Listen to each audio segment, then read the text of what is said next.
Bien,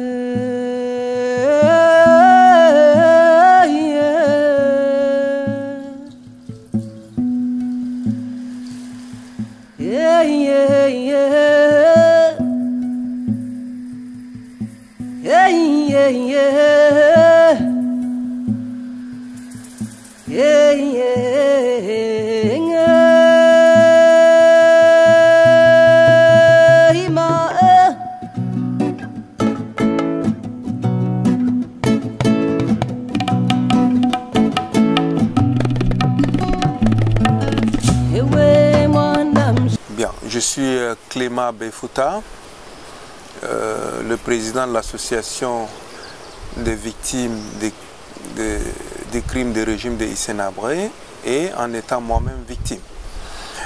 Je suis ici à Dakar, il faut dire que ce n'est pas pour la première fois, c'est au moins 20 fois que je viens à Dakar. Et cette fois-ci, c'est pour, si vous voulez, assister au procès que nous avons déjà attendu depuis 25 ans. Et donc je suis essentiellement ici pour le procès.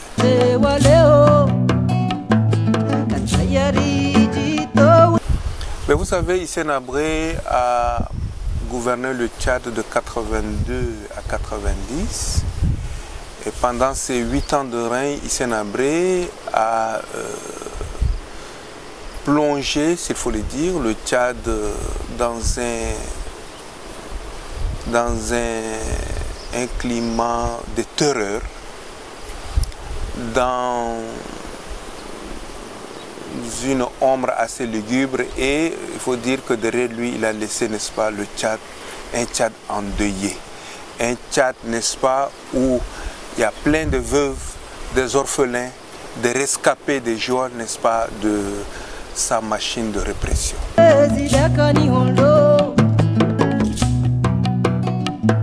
Mais moi, je suis une victime en fait.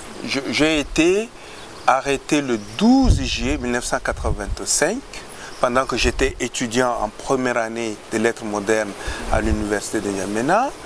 Et pendant 8 ans, j'ai été, enfin pendant autant pour moi, pendant 5 ans, 4 ans j'ai été détenu, parce que de 85 à 90, ça fait 4 ans, j'ai été détenu dans des conditions les plus horribles.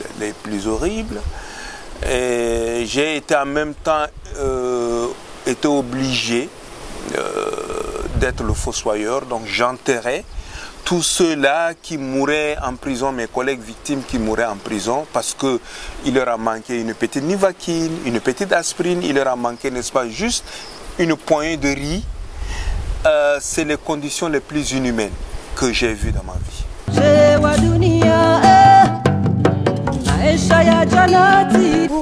Ce procès, il faut dire que moi, personnellement, j'attends beaucoup de choses. D'abord, qu'on me dise pourquoi j'ai été arrêté. Vous imaginez que en même temps que j'étais inscrit à l'université de N'Djamena, j'ai reçu une bourse privée.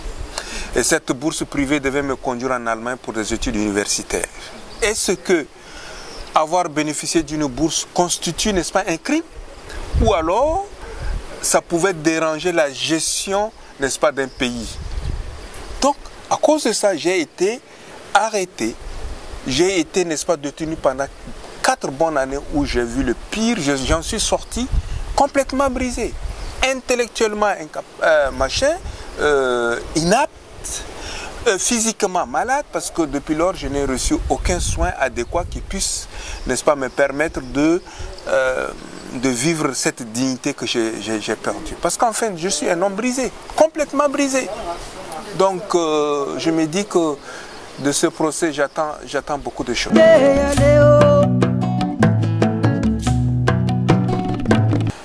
Mais d'abord, il faut que justice me soit rendue, à travers moi, toutes les victimes, n'est-ce pas, de cette période-là.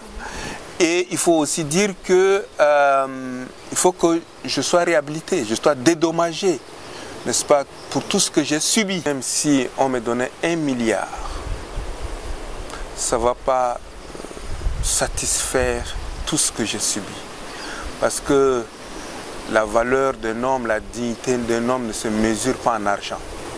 Mais je voudrais quand même que Hissène Habré réponde de ses actes parce qu'il m'a plongé dans un labyrinthe. Je n'ai pas existé pendant 4 ans, je n'avais pas les nouvelles de mes parents. Donc, je ne peux plus continuer mes études parce que complètement brisé intellectuellement. Alors, même si on m'a donné 1 milliard, je me pose la question de savoir est-ce que les 1 milliard vont me remettre dans mon homme initial. C'est ça le problème. Mais puisque nous sommes devant la justice, que la justice soit rendue et que Hissène Habré puisse, n'est-ce pas, répondre de ses actes, qu'il soit condamné, qu'il aille en prison pour subir le même sort que nous avons, n'est-ce pas, subi.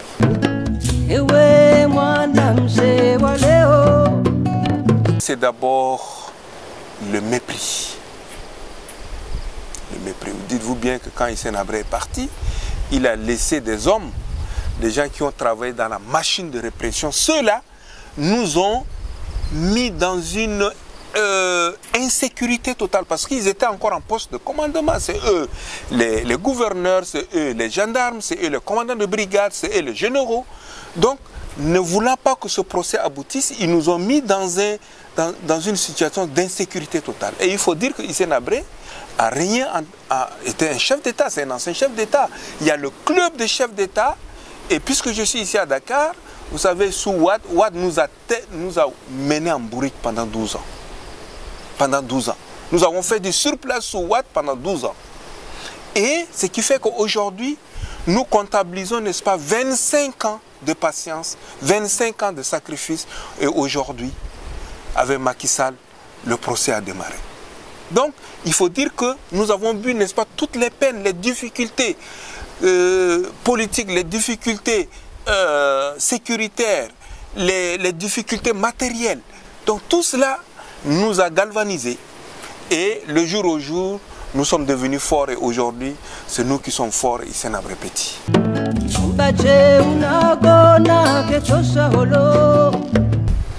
Non, mais je crois qu'aux autres victimes, je vais dire, il faut avoir de l'audace. En même temps, il faut savoir accepter le sacrifice et avoir de l'endurance. Parce que sur ce terrain-là, ce n'est pas donné. Ce n'est pas donné, il faut se battre. En dépit, n'est-ce pas, de toutes les difficultés, en dépit de toutes les menaces, les intimidations, il faudrait se dire non. Comme on dit chez moi, lorsque vous avez une jambe dans la boue, la seconde jambe est obligée de venir dans la boue. Donc vous êtes obligé de malaxer la boue pour construire votre maison.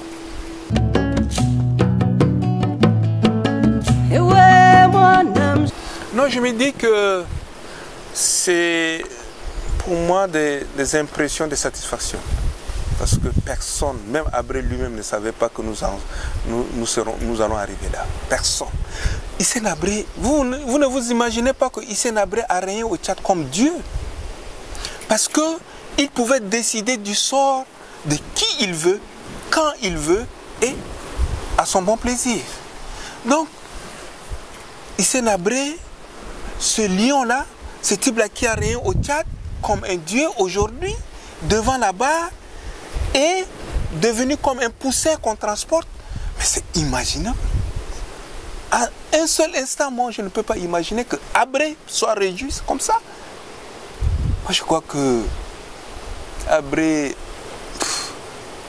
c'est bien dommage qu'il se soit comporté de cette sorte-là. Le grand Habré, le lion de l'Uni. Hissène Habré ici, Hissène Habré là-bas, Hissène Habré partout. Mais il n'y a que Dieu qui peut être partout. Vous vous rendez compte? Donc moi, je me dis que je suis serein.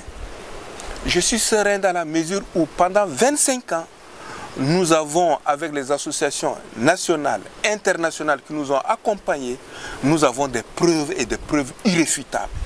Donc par conséquent, j'attends que Hissène Habré soit condamné.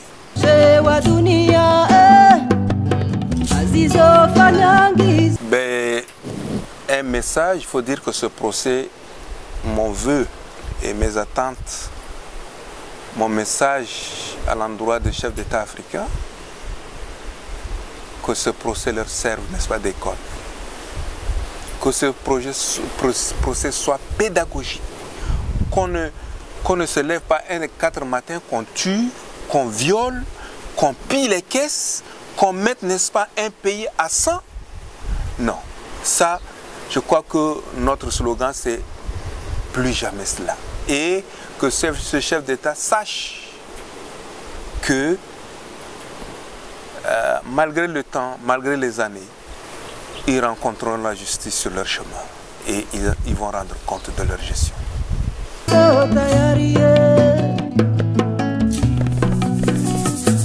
Vous savez, le Tchad, c'est un pays fragile qui revient de très loin. Et je crois qu'avec ce rideau lugubre qu'a laissé Hissène Habré, vous savez, Hissène Habré a utilisé le tissu social pour diviser les Tchadiens. Les Tchadiens du Nord, depuis lors, n'ont plus confiance aux Tchadiens du Sud, de l'Est à l'Ouest. Donc, il a utilisé le tissu social et jusqu'à aujourd'hui, c'est la méfiance. Donc, nous pensons qu'au sortir de ce procès, on va recoller les brèches, on va réécrire l'histoire du Tchad et alors nous allons, n'est-ce pas, avoir une réconciliation des cœurs et des esprits et nous allons nous occuper, n'est-ce pas, du développement et de l'avenir de ce pays.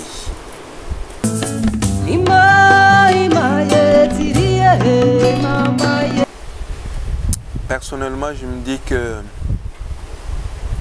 ça m'a permis d'apprendre beaucoup de choses, de faire confiance en qui et de me méfier des gens qui n'ont pas le courage de me regarder dans les yeux et qui me parlent à demi-mot. Donc, je sors de cette procédure, il faut dire, comme un homme averti et qu'un homme, n'est-ce pas, vacciné.